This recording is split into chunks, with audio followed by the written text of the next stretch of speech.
ಉಗ್ರರ ದಾಳಿಗೆ ಶಿವಮೊಗ್ಗದ ಮಂಜುನಾಥ್ ರಾವ್ ಮೃತಪಟ್ಟಿದ್ದು, ಮೃತರ ಮನೆಗೆ ವಿಧಾನಸಭೆ ಸಭಾಧ್ಯಕ್ಷ ಯುಟಿ ಖಾದರ್ ಭೇಟಿ ನೀಡಿ ಕುಟುಂಬಸ್ಥರಿಗೆ ಸಾಂತ್ವನ ಹೇಳಿದ್ದಾರೆ.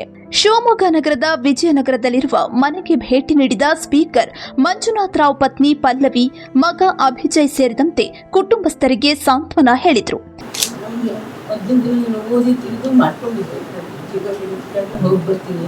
ಎದುರುಗಡೆ ಮನೆಯಲ್ಲಿ ಹೋಗಿದ್ರು, ಅವ್ನ ಫ್ರೆಂಡ್ಸ್ ಹೋಗಿದ್ರು, ಅವರೆಲ್ಲ ಡೈರೆಕ್ಟ್ ಮಾಡಿದ್ರು. ಅವ್ರದ್ದೆಲ್ಲ ನಂಬರು ಕಾರ್ಡು ಎಲ್ಲ ಕೊಟ್ಟು ನೋಡಿ ಎಷ್ಟು ಸಲೀಸಾಗಿದೆ. ಈಗ ಅವರೇ ಊಟ ತಿಂಡಿ ಎಲ್ಲ ಕೊಡ್ತಾರೆ.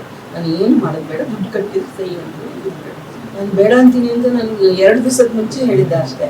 ಎಲ್ಲ ಅವರವರೇ ರೆಡಿ ಮಾಡ್ಕೊತಾ ಇದ್ರು. ನಾನು ಬೇಡ ಅಂತೀನಿ. ರಿಲೇಷನ್ ಬಂದರು, ಅವಾಗ ಅವ್ರಿಗೆ ಹೇಳ್ಬೇಕಲ್ಲ, ಅವಾಗ ನನ್ನ ಯಾಕಂದಾಯ್ತು ನಮ್ಗೆ 2 ದಿವಸ ಪ್ರೇಯರ್ ಮಾಡ್ತಾನೆ ಇದ್ವಿ. ಸರಿ, ದೇವಿನೆಲ್ಲ ಪ್ರಾರ್ಥನೆ ಮಾಡ್ಕೊಂಡು ಇದ್ವಿ, ಪ್ರಾರ್ಥನೆ ಮಾಡ್ಕೊಂಡು ಕೈ.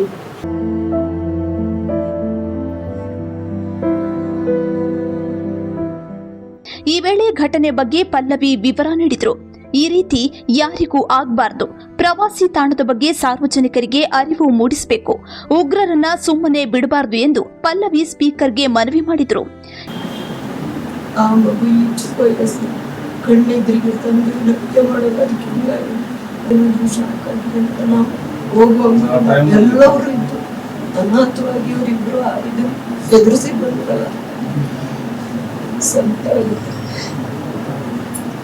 ಅವಳ ಎದುರಿಗೆ ಅಳಬಾರ್ದು ಅಂತ ನಾವು ಗಟ್ಟಿ ಮನಸ್ಸು ಮಾಡ್ಕೊಳ್ತೀವಿ. ಆದ್ರೆ ಇಂಥ ವಿಷಯ ಕೇಳಿದಾಗ ಅವಳನ್ನು ಗಟ್ಟಿಗಿದ್ದಂತಾರೆ. ಇಲ್ಲ ಸರ್, ಸಂದರ್ಭ ಮಾಡಿದ್ರೆ ಹೆಣ್ಮಕ್ಳು ಒಳಗಡೆ